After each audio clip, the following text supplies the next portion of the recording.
आता तुमच्या पश्चात किंवा तुम्ही असताना ती ओनरशिप तुम्हाला समजा दुसऱ्याला मालक करायचं, तर तुम्ही काय करणार? फॉर एक्झाम्पल एखादा मेंबर जिवंत आहे, तर जिवंतपणे तो आयदर सेल करू शकतो, म्हणजे दुसऱ्याला विकणार किंवा गिफ्ट करणार. ह्याचं डॉक्युमेंट रजिस्टर करावं लागतं. म्हणजे जर का तुम्ही एखाद्याला विकत असाल तर आपण त्याचं सेल डीड करतो, ते आपण सब रजिस्ट्रारच्या ऑफिसमध्ये रजिस्टर करतो. स्टॅम्प ड्युटी आणि रजिस्ट्रेशन चार्जेस गव्हर्नमेंटला भरतो. गिफ्ट डीड करत असू नात्यामध्ये तरी ते बक्षीसपत्र आपण सब रजिस्ट्रारच्या ऑफिसमध्ये रजिस्टर करतो. सो कुठल्याही इमूवेबल प्रॉपर्टीचा मालकी हक्क एका माणसाकडनं दुसऱ्या माणसाला ट्रान्सफर करायचा असेल तर रजिस्टर डॉक्युमेंट करावं लागतं. कोऑपरेटिव्ह सोसायटीज अमेंडमेंट ऍक्ट जो 2019 साली हा आलेला आहे, ह्याच्यामध्ये स्पेसिफिकली हे म्हटलेलं आहे की ओनरशिपची ट्रान्सफर होते रजिस्टर डॉक्युमेंटने. ओके, कारण तुम्ही गव्हर्नमेंटला कळवलं पाहिजे. तुम्ही म्हणाल आम्ही नॉमिनेशन फॉर्म भरतो, इंडेमनिटी देतो, नोटरी करतो, चालणार नाही.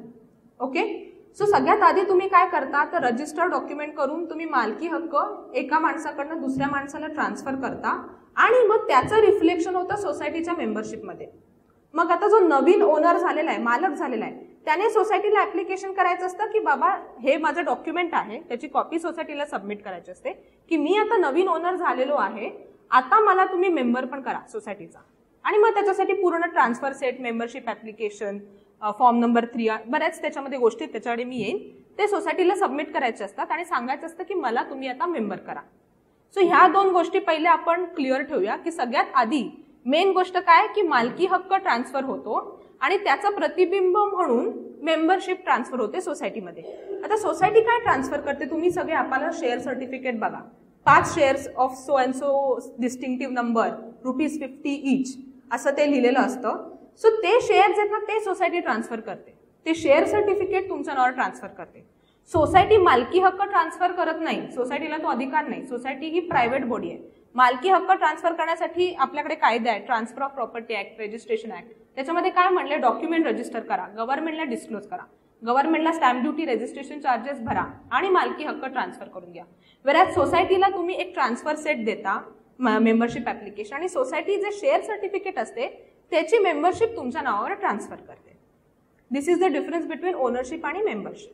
आता हे जिवंतपणे मी तुम्हाला सांगितलं की एखादा मेंबर जिवंत आहे तर तो कसं ट्रान्सफर करणार? आयदर सेल करणार और गिफ्ट करणार. दोनच ऑप्शन आहेत जिवंत माणसाच्या बाबतीत, आयदर सेल, गिफ्ट. हा, आणि तिसरा एक ऑप्शन असतो एक्सचेंज, जे खूप कमी असतं की एकाने एक फ्लॅट एक्सचेंज केला एकमेकांमध्ये. म्हणजे समजा 2 फ्लॅट असतील तर लोकांनी ठरवलं माझा तू घे, तुझा मी घे, ती पण कायद्यामध्ये अलाउड आहे, त्याला एक्सचेंज म्हणतात. बट ते खूप रेअरली होत नाही तसं ते.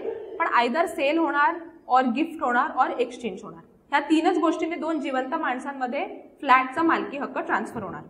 आता एखाद्या व्यक्तीची डेथ झाली असेल तर काय?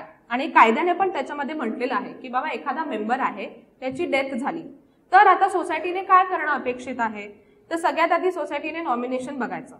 ज्या माणसाच्या नावावर नॉमिनेशन आहे त्या माणसाला एक प्रॉपर ट्रान्सफर सेट आहे, जे पण मी सोसायटीला पाठवलेत आणि मी तुम्हाला दाखवणार आहे. हे असे सेट आहेत जे रेडी मिळतात हाऊसिंग सोसायटी फेडरेशनकडनं, ज्याच्यात दिलेलं आहे कुठले कुठले फॉर्म. आता बाबा हे नॉमिनी आहे, नॉमिनीचा एक फॉर्म आहे आणि तुम्हाला नक्की सोसायटीमध्ये ते अवेलेबल असतीलच.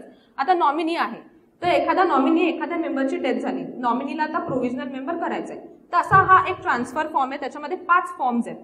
हे 5 फॉर्म्स त्या नॉमिनीने सोसायटीला भरून द्यायचे कव्हरिंग लेटर सोबत आणि सांगायचं की मला प्रोव्हिजनल मेंबर म्हणून ऍडमिट करा. That is the process.